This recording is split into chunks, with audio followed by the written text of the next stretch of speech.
അമ്മേ, ഇത് ആരാ വന്നിരിക്കുന്നത് നോക്കി. നമസ്കാരം. നമസ്തേ.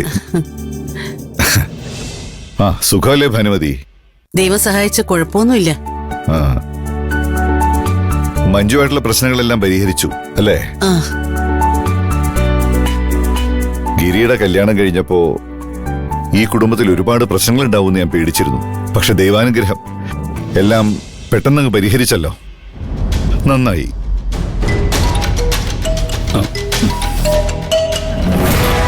ഞാൻ ഈ കോളം നിർത്തോട്ടെ. അമ്മേ, ഗോപാൽജി കുടിക്കാൻ എന്തെങ്കിലും കൊടുക്ക. ഞാനതങ്ങ് മറന്നുപോയി. ഇപ്പൊ കൊണ്ടുവരാം. ആയിക്കോട്ടെ.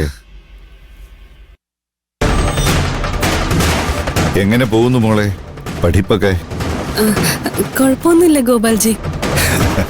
കുറെ പരീക്ഷകൾ തോറ്റതുകൊണ്ട് സപ്ലി എഴുതാൻ മാത്രമേ സമയം കാണുള്ളൂ അല്ലേ? ഇങ്ങനെ പഠിപ്പിൽ ഉഴപ്പിയ നല്ല ജോലി വല്ലതും കിട്ടുമോ?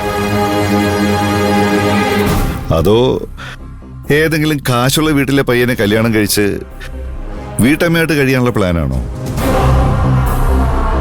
അതും നല്ലൊരു പ്ലാനാ.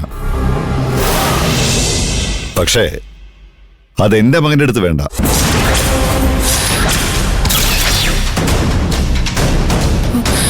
ഗോപാൽജി,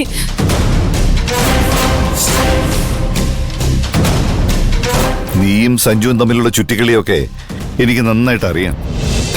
അങ്ങനെ എന്തെങ്കിലും ആഗ്രഹം നിന്റെ മനസ്സിലുണ്ടെങ്കിൽ അതങ്ങ് കളഞ്ഞേക്ക്.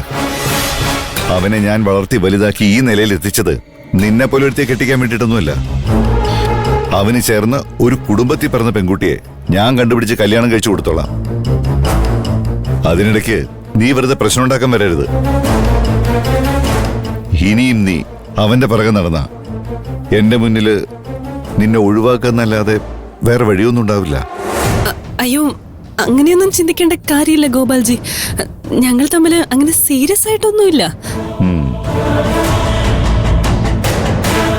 സഞ്ജു ഞാനും തമ്മിൽ വെറും ഫ്രണ്ട്ഷിപ്പ് മാത്രമേ ഉള്ളൂ. അങ്ങനെ മാത്രമായിട്ട് തുടർന്ന നിനക്ക് കൊള്ളാം. നീ ഗിരിയുടെ പെങ്ങളായതുകൊണ്ട് മാത്രമാ ഞാൻ ഇത്രയും മാന്യമായിട്ട് സംസാരിക്കുന്നേ. ഇനി എന്നിൽ നിന്നും ഈ മാന്യത നീ പ്രതീക്ഷിക്കണ്ട.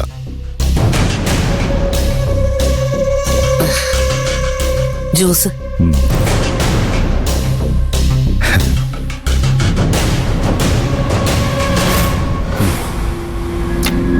എന്നാ പിന്നെ ഞാൻ ഇറങ്ങട്ടെ ഗിരി.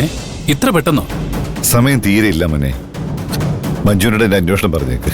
ശരി ഗോപാൽജി.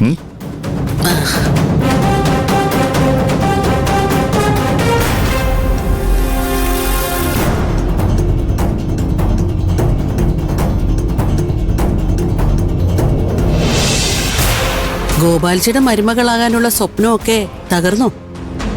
എല്ലാം ഒളിഞ്ഞിരുന്ന് കേൾക്കുമായിരുന്നല്ലേ? എല്ലാം കേട്ടില്ല. നീയും സഞ്ജുവും വെറും കൂട്ടുകാരാണെന്ന് പറയുന്നതും ഗോപാൽജി നിനക്ക് താക്കീത് നൽകുന്നതും കേട്ടു. അത് പോരെ? എന്തായാലും സഞ്ജുവുമായിട്ട് അകലം പാലിച്ചോ. ഇല്ലെങ്കിൽ ഗോപാൽജി പറഞ്ഞതുപോലെ എന്തെങ്കിലും കടന്ന കൈ അങ്ങേര് പ്രയോഗിക്കും.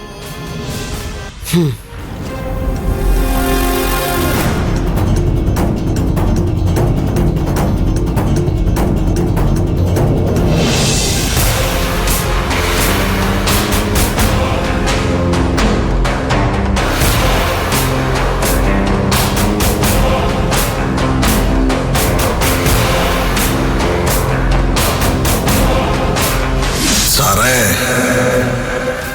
എനിക്കൊരു മകനുണ്ട്. അവനോട് നീ കണക്ക് പറയേണ്ടി വരും.